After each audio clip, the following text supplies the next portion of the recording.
welcome to the For Purpose podcast. Today we have Kane with us. Hi, Kane. Hello. Hi, Dev. How you going? I'm good, thank you. And thanks for coming around, Kane. Kane is the CEO of Good Sammy's.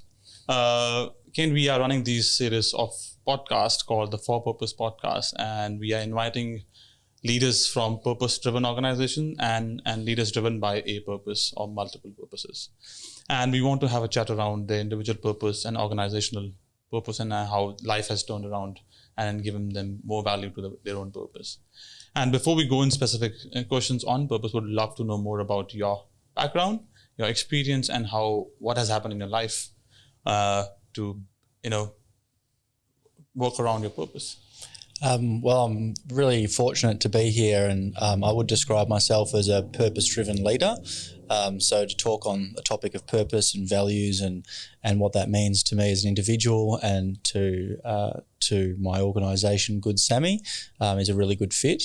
And I think for me, I grew up in Melbourne and the only child of a single mother, and so instilled into me some really core values of working hard, of being inclusive to friends and their community, and also striving to achieve things that you aspire for. So I came over to Western Australia in 2007 after studying in Melbourne, working in Melbourne, and I rented a house in Cottesloe, and I married the landlord's daughter, and so I've been in Western Australia ever since that time. And my wife Sarah and I have got two children, James, who's 3, and Finn, who is 7. And we've spent some time in Sydney and are now back in Perth. And for my career had been one really in the resource sector as a consultant for mining and oil and gas sector originally in Australasia and South America and throughout Asia.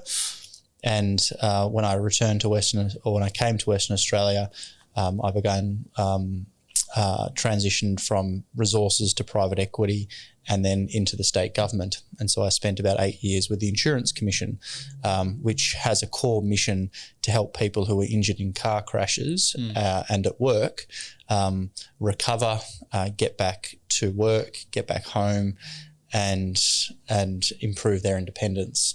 So my role was one around strategy, customer engagement, around government relations, and worked for a fantastic team, really trying to inject purpose and understanding of our role into the broader business.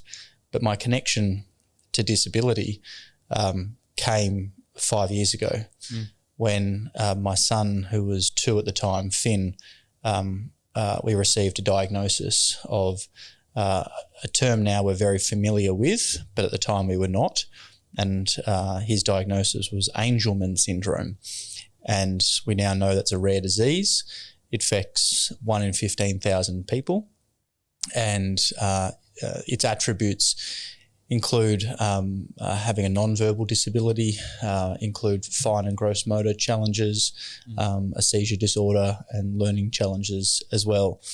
And so that's been a tremendous thing for Finn, for Sarah and I and our family and community as well.